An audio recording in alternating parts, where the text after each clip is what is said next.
Hello दोस्तों, आज की वीडियो में जानेंगे अकबर की आया और मुगल साम्राज्य की सबसे ताकतवर महिला महामंगा का इतिहास। आखिर अकबर महामंगा को अपनी मां से भी ज्यादा क्यों मानता था? इस पूरी जानकारी के लिए वीडियो के अंत तक जरूर बने रहें और जो न्यू यूजर हैं प्लीज सब्सक्राइब कर दें। चलो वीडियो शुरू करते हैं।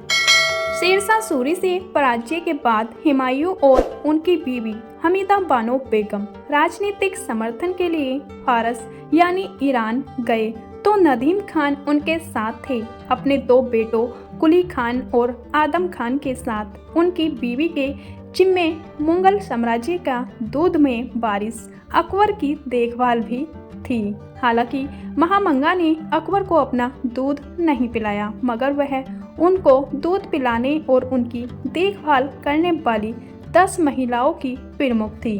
उनमें जीजी अंगा भी शामिल थी, जिनके पति शमसुद्दीन मोहम्मद खान और पतंगा खान दूध शरीक भाई के बाप ने एक बार हुमायूं की जान बचाई थी।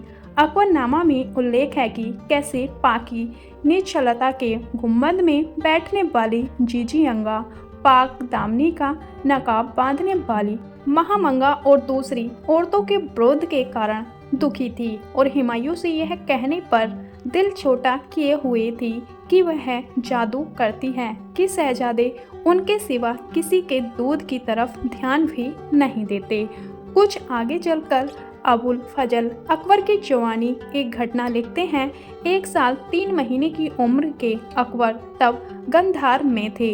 एक दिन महामंगा इस सौभाग्य के नए पौधे यानी अकबर की सेवा में लगी हुई थी। हुमायूं के भाई मिर्जा अस्करी से निवेदन किया गया कि बड़े बुजुर्गों की रस्म है कि जब बेटे के पाव चलने का समय आता है तब पिता या पिता के बड़े भाई या वह व्यक्ति जो प्रचलित रूप से उनकी जगह ले सकता है अपनी पगड़ी को उतारकर उस बेटे के चलने के वक्त मारता है। हजरत जहांवानी हुमायूं तो मौजूद नहीं हैं, आप उनकी जगह बुजुर्ग बाप है। उचित है कि यह सुगुन जो कि बुरी नज़र से बचाने वाला है आप पूरा करें। मिर्जा ने उसी पल अपनी पगड़ी उतारकर मेरी तरफ फेंकी और मैं गिर पड़ा। हुमायूं अपनी सल्तनत दोबारा हासिल करने लौटे तो अकबर 13 साल के थे। दिल्ली वापसी पर शाही महिलाएं तो काबुल में रहीं, महामंगा उनके साथ आईं। अगले ही साल हुमायूं की मौत हो गई। महामंगा वहीं मौजूद थी जब 14 साल के अकबर को उनके सेनापति बैरम खान ने शाहजहां का ताज पहनाया और खुद को साम्राज्य का भावी भावक प्रधानमंत्री नियुक्त किया। अकबर उन्हें खान बाबा कहते थे और वह रिश्ते में उनके फूफा भी थे। जब अकबर के कहने पर शाही महिलाएं काबुल से आगरा आईं तो वह महामंगा भी थी जिन्होंने शहर से बाहर उनका स्वागत किया था।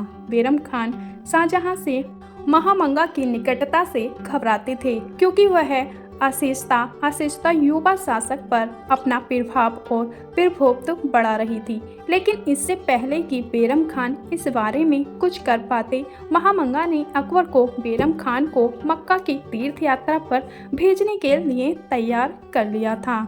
इस तरह तकनीकी तौर पर, हालांकि सरकारी तौर पर नहीं, उन्हें निर्वासित कर दिया गया। बैरम खान लाचार रह गए। सन 1561 में मुबारक खान लोहानी के नेतृत्व में अफगानों के एक गिरोह के हाथों गुजरात से यात्रा के दौरान मारे गए। लोहानी के पिता सन 1555 में मच्छीवाड़ा के युद्ध में मुगलों के साथ लड़े हुए मारे गए थे। दरबार ए अकबरी में मोहम्मद हुसैन आज़ाद लिखते हैं, खाने खाना यानी बैरम खान के दुश्मन तो बहुत से थे, मगर महामंगा आदम खान उनका बेटा, शहाब खान उनका रिश्ते का दामाद और अक्सर रिश्तेदार ऐसे थे जिन्हें अंदर बाहर हर तरह की बात रखने का मौका मिलता था। अकबर उनका और उनके रिश्तेदारों का हक भी बहुत मानते थे। बैरम खान के कत्ल का मतलब यह था कि महामंगा मुगल दरबार में अद्वितीय प्रभाव इस्तेमाल कर सकती थी। बहुत से रईसों ने महामंगा से वफादारी का वादा किया और बदले में ढेर सारे इनाम पाए। यह प्रतिभाशाली और योग्य थी। शाही घराना और हरम उनके हाथ में था, इसलिए जल्द ही अकबर के दरबारी मामले में उन्होंने संभाल कर रखा था। वह किशोर सम्राट की राजनीतिक सलाहकार और मुगल साम्राज्य की संभव हद तक दूसरी सबसे शक्तिशाली व्यक्ति बन गई थी। महामंगा ने सन 1561 में खैरुल मनाजिल के नाम से सिर्फ महिलाओं के लिए एक इमारत बनवाई, जिसमें मस्जिद और मदरसा थे। ऐतिहासिक इमारतों पर लिखने वाले वरुण घोष का मानना है कि हुमायूं के दीन पनाह किले अब पुराने किले के ठीक सामने शेरशाह सूरी के लाल दरवाजे के तुरंत बाद बनी हुई यह इमारत महामंगा के संकल्पों को दर्शाती है। मुख्य द्वार पर फारसी भाषा में इस अर्थ के शब्द अंकित हैं। जलालुद्दीन मोहम्मद अकबर के काल में आदरणीय महामंगा ने निर्माण कराया और नेक आदमी शहाबुद्दीन अहमद खान महामंगा के दामाद ने इस नेक काम में मदद की थी। घोष लिखते हैं, ऊपरी मंजिल पर मदरसे के कमरे और अनंग पर्दे के पीछे है। उनसे संकेत मिलता है कि मदरसा सिर्फ लड़कियों के लिए और मस्जिद सिर्फ औरतों के लिए थी। महामंगा के बीच में हौज कभी पानी से भरा रहता था, वंजियों के लिए इस्तेमाल होता था। मीनार नहीं है, दीवारों पर मध्य एशिया की तर्क की नक्काशी और नीली टाइलें होंगी। कैलीग्राफी के निशान भी हैं।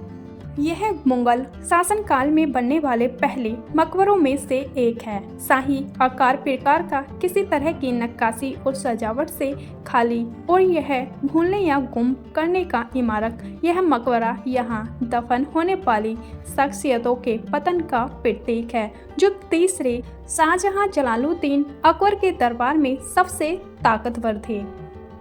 दोस्तों, आपने वीडियो में जाना होगा महामंगा कौन थी और महामंगा अकबर के लिए क्यों खास थी। महामंगा ने भले ही अपना दूध नहीं पिलाया हो, लेकिन अकबर का बचपन में अच्छे से एक माँ की तरह देखभाल की थी। दोस्तों, आपको वीडियो कैसी लगी प्लीज़ कमेंट बॉक्स में जरूर बताना। चलो मिलते हैं नेक्स्ट वीडियो में, जब तक के लिए अपना ख्याल रखना। धन्यवाद।